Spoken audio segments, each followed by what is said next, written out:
In 30 plus years of teaching, Christina Bangel has been a reading specialist, teacher center mentor, 7th grade social studies teacher, and now she's back out of retirement in teaching Spanish. Although education was where she found her passion and world, it was not her first career choice. Or what inspired you to become a teacher? Maybe either way, either one. I wanted to be a lawyer. I went to school and got a political science degree. I started to look at law school and I saw how people were living while they were in law school and what the demands were after that.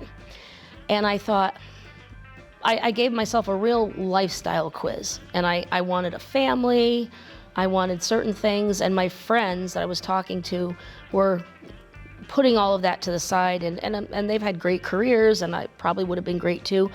But I thought, is that what I started to question it. Before I make this big leap, is this what I want to do? And I always worked in summer camps. And my dad was a teacher and an administrator, and he retired as a superintendent somewhere else in the state.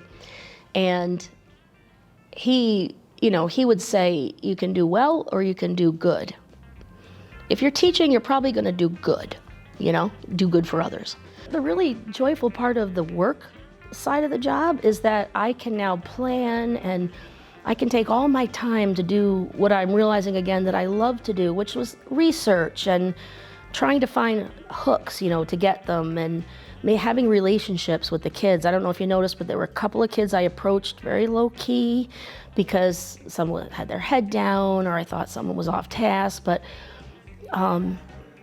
it sounds so cliche to say that it's relationships, but if you can reach a 7th grader on that level, I just try to find out I have a student, I'm not going to point him out because he could be on, but he was struggling academically, but all of a sudden he started making things. So I knew he would love the idea of the marigolds and the paper flowers and the cutout, I can't think of the name for them now, the banners, because he made me a flower that I made sure I put on the board. And I'm finding that that's the way to get to him through a creative thing. So even just the simple coloring thing, they're really cool. They're very intricate skulls, and they're going to get to color them in. We're going to hang them up. He will like that. But the hope is that if he engages in that way, then that will kind of ease his anxiety when it comes to facing a task that might be more challenging for him.